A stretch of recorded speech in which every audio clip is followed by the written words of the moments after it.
Alright, so I want to find out what's going on with this motor now that I've got it in the frame. I want to do a compression check. To do that, I want to adjust the valve lift on these guys. I'm going to hook up the oil lines, put the oil tank in, so that as I'm cranking it off with the starter, checking compression, I can actually flush out whatever's in the bottom of here and clean out the oil system a little bit too. But I've already used a big wrench, got it to compression on the #1 cylinder. Now I'm taking these covers off.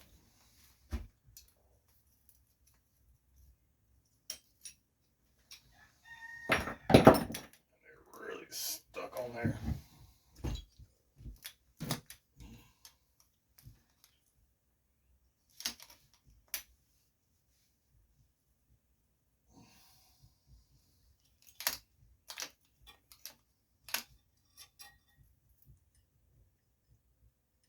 And I looked at some pictures, and I think this coil bracket is stock. That wasn't something somebody welded on there.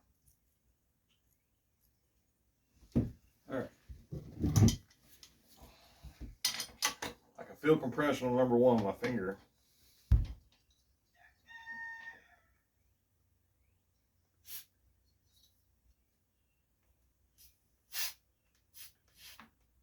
Alright, so I'm at the compression stroke, and the intake is loose. I can spin that. There's no up and down lash, but the exhaust is like fucking solid, which is, that's what they say, that the heat actually makes those valves seat, so that gets tighter and these will stay, you know, loose.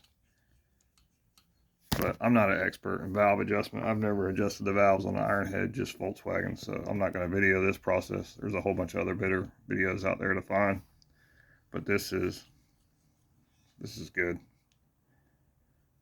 to be on the compression stroke. This is just tight, so I'm going to adjust that, loosen that up, get it like this one. All right, I'm still at compression on #1, top dead center. The intake spins nice. Exhaust, I got it adjusted. I can spin it. There's no up and down. There's no gaskets. I think it's either supposed to have cork or rubber. Being this is the end of the Ironhead line, you know, your brakes over here. I believe these are supposed to be rubber seals in here. And that's probably why there's a lot of oil buildup right here, because I bet these were leaking pretty bad. All right, now I'm going to do the next cylinder. All right, with the rear cylinder and the compression stroke, the intake spun. The exhaust did not. It was tricky with that nut. It was really jammed. Everything was jammed on here super tight. It was almost stripped out. It's still almost stripped out, or even worse now on the 7/16. But finally, with the 1/2 inch, I was able to hit it with a hammer, you know, in this direction, enough to break this tension loose to where I could finally get the 7/16 to break loose a little bit too. And I was able to get all that loose, adjusted it, tightened everything back up. It's good now. That nut's gonna be an issue. Got to replace that in the future, along with, you know, there's no gaskets here. And I plan on making some sort of oil tank right here, just temporary, to where I can get fresh oil in, and then oil exiting my oil pump into a canister of some sort, so that when I'm hitting this starter through to check compression, I can actually flush what's in the bottom of this tank out. But that's what's up next.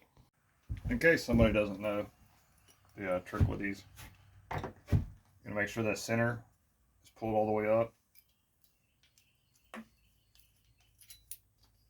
That center piece is all the way up. Take a flat head. It's kind of tricky. Bam, there you go. Pretty easy. Put that one all the way up, I think. Just like that.